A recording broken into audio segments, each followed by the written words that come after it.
Kevin Kelly describes the emergence of language as a singularity. He says if you draw a line in the sand, the humans pre-language and the humans post-language, the world post-language would be unimaginable to the humans on the other side of that line. And so perhaps we are due for another kind of consciousness reset. It's a wonderfully enthralling idea, and I think it's inevitable in the same way that our exponential technological trajectory seems to be inevitable. And you never realize that the singularity is happening until you're on the other side. And then you're like, wow, it's a different world. The thing is, usually those things are generational. The thing is, now it's happening within one's lifespan. So it's kind of, we get to bear witness to it.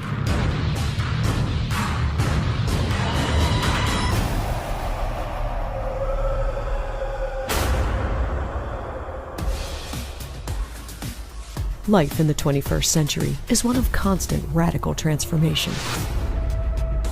The internet and the rapid rate in which new technologies are developed and adapted have altered the way in which we connect and live our lives. In the last 20 years, internet usage by American adults has gone from 16 to 86%, with over 93% of adults between the ages of 18 and 49 connecting to the World Wide Web. This digital world has fostered an environment of connectivity, education, and innovation right at our fingertips. And as technological breakthroughs continue to occur at an expanding rate, the question remains, how much farther can we go? I think that, if you look at those exponential growth curves, I think we're at one of those moments where it's like it's about to curve upwards and it's about to go like that, I mean, over the last 30 years, we've seen the world change so dramatically on the back of information technologies. The rate of change itself is accelerating, and I think that right now we don't need the time-lapse camera to visualize it. It's happening in real time, and so it just feels like you wake up every day and there's a new breakthrough and a new discovery. Over the last 20 years, a lot's happened in the technology landscape across the board here. What we've seen is massive computational power for doing real-time simulation of complex systems. We've seen an explosion in the global internet, right? In 2010, we had 1.8 billion people connected online. Today, it's about 2.8 billion. It will be 8 billion by 2020. And this massive demand for internet connectivity is leading an explosion in the desire for space, satellites, communications capabilities. The adoption rates for new technologies that change how we move through time and space and how we interface with one another are so fast, right? In 100 years, the airplane transformed the world. In 10 years, everybody's on Facebook. In 3 years, everybody's on Snapchat.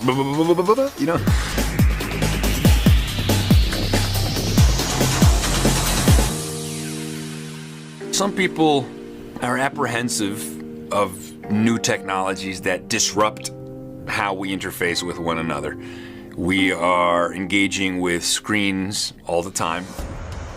Some people speak of the tyranny of the screen that hoards your attention, that captures and mediates your attention, gives you fast feedback loops, a lot of dopamine hits, keeps you engaged, keeps you hooked. You're at the dinner table, but you're texting the whole time. And people are worried, and I get that. Oh, the radio is gonna rot your brain. Oh, the television is gonna rot your brain. Always this terror, which, makes sense because these technologies challenge everything that we thought we knew about what it is to be normal and what it is to be human. The medium has changed, the substrate has changed, but the fact that there are tools that want to hoard our attention, that's what it is to live in a society where we communicate and where memes and ideas are competing for our attention. That's the mimetic world we live in. I think people decide what they want to do. We say, oh, too much technology and it's moving too fast. And I'm saying, listen, give up your iPhone, stop Skyping, don't ride in an airplane. Now, we tend to believe that what we grew up with as a kids was the ideal state. But I think ultimately we are changing society. We are co-evolving with technology. And when all these new things, kids texting right now is the wrong thing. Listen, I feel that way too when my kids are on their tablet. I want their attention. They're 4 years old. but to believe that society needs to be what it was 50 years ago, 100 years ago, 200 years ago, is a very naive thing. Because of all the innovations to date, I suspect we are more preoccupied with what the future might hold than any time in the past. The number of possible roads we can travel is just exploded. And so you really have to come to grips with exponential change. That's what makes things so uncertain. One of the paths that this exponential technological change may lead us down is known as the singularity. In a 1993 NASA conference, mathematician and author Werner Vinge foresaw a future where the arrival of superhuman intelligence would provide the spark that would alter our world beyond recognition. Whether that apex is reached through the application of technology to increase our biological limitations, or through the design and construction of artificially intelligent machines, is still to be determined. How we'll reach the singularity, or if we even will, is hotly contested. Well, singularity's become kind of a controversial term. People that are against the idea think that it's just a technologist's version of the rapture. It's heaven on earth. It's the second coming. We're all going to become immortal and woohoo. But I think that that's kind of an oversimplistic definition. I don't think that that's what people really refer to when they talk about the singularity. Kurzweil says it's a metaphor. It's a tool that we use to understand something. And it's a metaphor borrowed from physics to describe what happens when you go through a black hole. When you go through a black hole, the laws of physics as we know them collapse. And so borrow that metaphor to describe what's happening in information technology. So we have artificial intelligence, information technology, computation advancing exponentially, biotechnology, mastering the information processes of biology, advancing exponentially. We have nanotechnology, patterning atoms, the building blocks of the material world, the way we pattern bits of digital information, advancing exponentially. 3 overlapping revolutions set to remake the world as we know it, and as unimaginable, to see what's happening beyond that singularity as it would be to explain the nuances of Shakespeare to a chimp. Simply unimaginable to us in our current wetware. So, the world is going to change so dramatically and so drastically that we need poetry and we need metaphors to try to map that out, because we simply don't have the equations to tell us exactly what that world is going to look like. One of the 3 revolutions laying the groundwork for this new world is biotechnology, where biological processes, living organisms, and cellular components are manipulated to develop new products and technologies. Already, as we've entered the digital age, biotechnology has aided us in unlocking the mysteries of DNA, the source code for the human race. It took roughly 13 years and $3 billion for the Human Genome Project to map the first human genome sequence in 2003. Barely a decade later, it's now possible to complete this process in 26 hours for only $1,000. Meanwhile, biomimicry is borrowing from natural mechanics, perfected over millions of years of evolution, to move past the existing limits of both nature and technology. And the line between biology and technology will only continue to blur. The most efficient solar cell on the planet is called a leaf, using chlorophyll. Solar cells, photovoltaic. Today we're using fancy circuitry and fancy metals and stuff. Well, can we look closely at what biology does for solving problems? Can we create a biologic entity like a leaf that sends out electricity instead of sugar? The biggest promise would be the ability to manipulate life forms in ways that would be beneficial to alleviate disease or minimize infection, to improve the human condition. Since 2000 or so, there's been an explosion in our ability to be able to sequence not just short stretches of DNA, but the DNA in complete genomes, from simple bacterial systems, microorganisms, to man.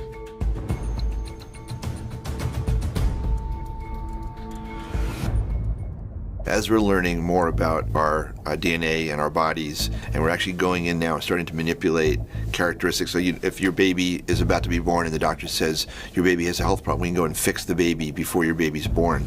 And imagine a time where you go to see your doctor and the doctor says you have to choose one of these: intelligence, the ability to withstand disease, physical strength, a whole series of things to basically enhance their babies before they're born, and giving them longevity or super strength or higher intelligence. This sounds like science fiction, but this is all coming so quickly. Are we a combination of a man and a machine, or are we literally going in and changing the genetic structure of the future of our species? This used to take millions of years to evolve, and now we may be able to do this in literally a matter of years. And our tools shape us, we shape our tools. We use those tools sometimes to individuate, to splinter off, and to be as different and varied as we want to be, and that's fine. If the potential applications of biotechnology can shape our next evolutionary leap, nanotechnology could bring about the singularity by shaping our physical world. Nanotechnology operates on a scale of 100 nanometers, or 100 billionths of a meter. In a 1959 lecture, Nobel Prize-winning physicist Richard Feynman was the first person to describe the possibility of manufacturing on the nanoscale through direct manipulation of individual atoms and molecules. But it was Dr. Eric Drexler's 1986 book, Engines of Creation, that offered the first comprehensive vision of a world where it was possible for a nanoassembler to molecularly manufacture the components of nearly any substance. And although nanotechnology is not guaranteed to lead us into the singularity, the ability to manipulate the world at the molecular level is a sign of a radical new age to come. I think that the next 10 to 20 years will be comparable to the next century or two, as seen from the past. And having a change of that magnitude in a single human lifetime, I think, will be a tremendous challenge both to our institutions and to us as individuals. What we can do as a civilization, as a species, depends on what we can make. A technology that can build from the bottom up, from molecular building blocks, will have that precise control. It's naturally a three-dimensional technology. Different kinds of devices become possible. Everything from generations of electronics that are far beyond where we are, through extraordinarily strong and perfect materials that can be used for making aerospace systems that will finally make space very inexpensive to access, through devices that are small enough and work on a scale that's appropriate to interact with human cells and tissues and enable a new generation of medicine. So proteins that execute functions or compartments within our cells, or even pathogens such as viruses that might invade our bodies, are built themselves at that nanometer scale range. So nanomedicines, by having the same size scale, can interact and actuate on those natural elements or even pathogens. And that's what makes nanomedicine very amenable for enhancing and improving our abilities in terms of diagnosis or prevention of disease, or even in the case of regeneration of tissues or treatments. With nanotechnology, you're dealing with atoms, right? The building blocks of the physical world. So if all the miracles of computation and information technology are living in this space of ones and zeros, they can be made into the 100,000 songs in your pocket. They can be made into miraculous devices that let you make wormholes that talk to other people across the world. All that ones and zeros.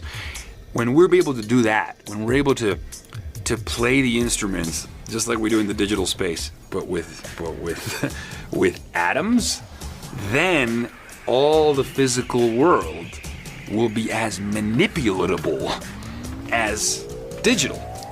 Oh man, that's it. Like, we've transcended. Like, we're done at that point, you know? We're playing with atoms. We're gods.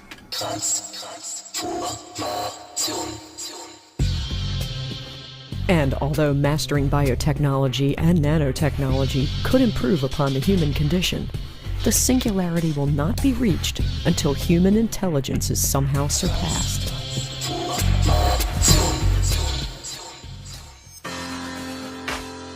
Today, much of our critical infrastructure is run by intelligent systems. We've been able to create technology with the ability to listen and understand language.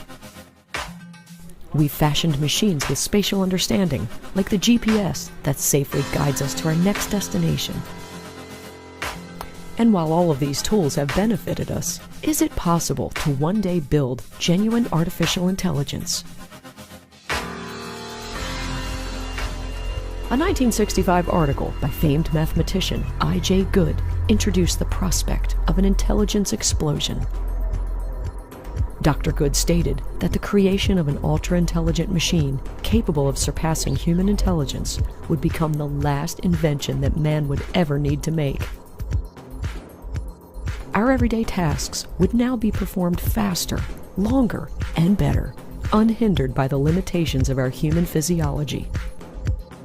And so could come the day where these machines will be able to design and produce new machines, even more intelligent than themselves. What artificial intelligence tries to do is to be the science of doing things really that our brains do. So that includes cognitive functions, but it also includes perception, like seeing, it includes hearing, it includes many senses.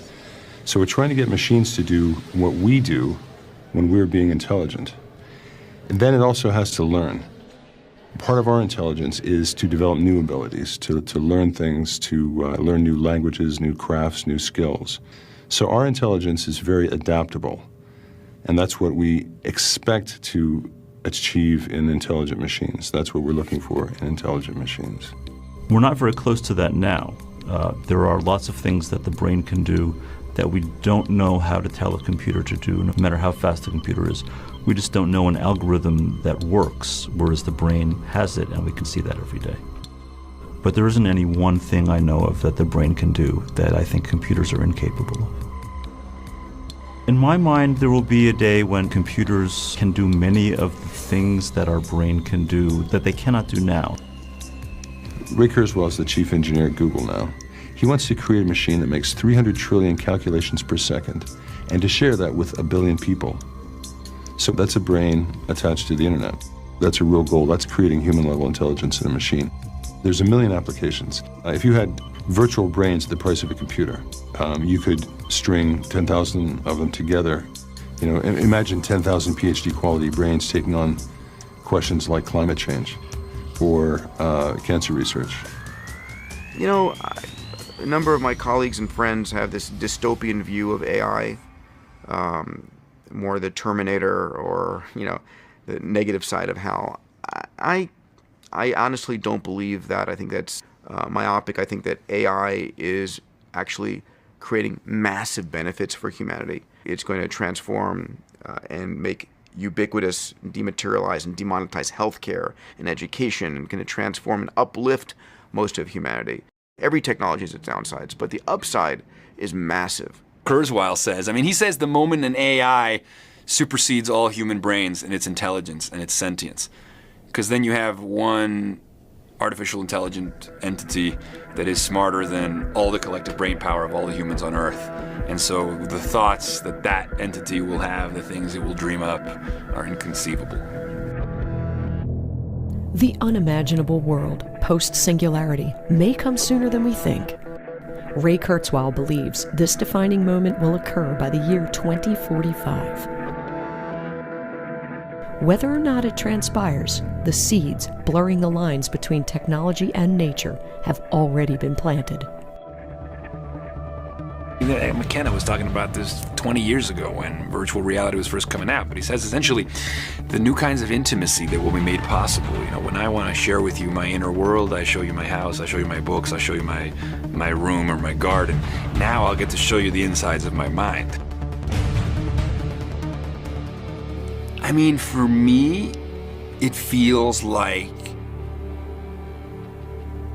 the most beautiful song you have ever heard, right? I just think that consciousness will be freed from the constraints of Darwinian life. No more survival of the fittest, no more fighting to survive.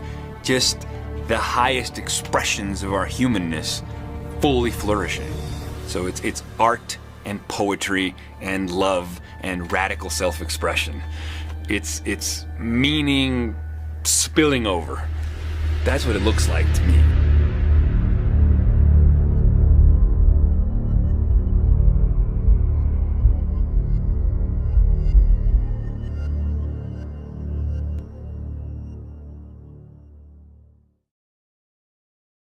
An explosion in the desire for space, satellites, communications capabilities. The adoption rates for new technologies that change how we move through time and space and how we interface with one another are so fast, right? In 100 years, the airplane transformed the world. In 10 years, everybody's on Facebook. In 3 years, everybody's on Snapchat. You know?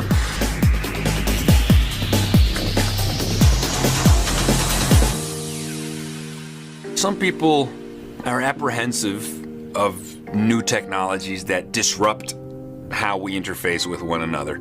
We are engaging with screens all the time.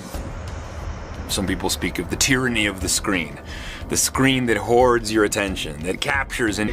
And I think that right now, we don't need a time-lapse camera to visualize it. It's happening in real time. And so it just feels like you wake up every day, there's a new breakthrough and a new discovery. Over the last 20 years, a lot's happened in the technology landscape across the board here. What we've seen is massive computational power for doing real-time simulation of complex systems. We've seen an explosion in the global internet, right? In 2010, we had 1.8 billion people connected online. Today, it's about 2.8 billion. It will be 8 billion by 2020. And this massive demand for internet connectivity is leading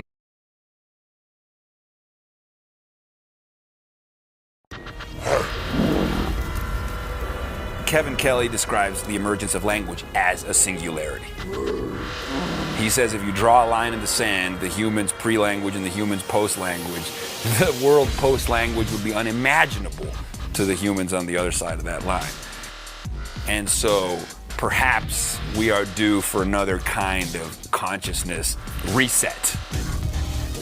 It's a wonderfully enthralling idea, and I think it's inevitable in the same way that our exponential technological trajectory seems to be inevitable. And 16 to 86%, with over 93% of adults between the ages of 18 and 49 connecting to the World Wide Web. This digital world has fostered an environment of connectivity, education, and innovation right at our fingertips. And as technological breakthroughs continue to occur at an expanding rate, the question remains, how much farther can we go? I think that, if you look at those exponential growth curves, I think we're at one of those moments where it's like it's about to curve upwards and it's about to go like that, I mean, over the last 30 years, we've seen the world change so dramatically on the back of information technologies. The rate of change itself is accelerating. You never realize that the singularity is happening until you're on the other side. And then you're like, wow, it's a different world. The thing is, usually those things are generational. The thing is, now it's happening within one's lifespan. So it's kind of, we get to bear witness to it.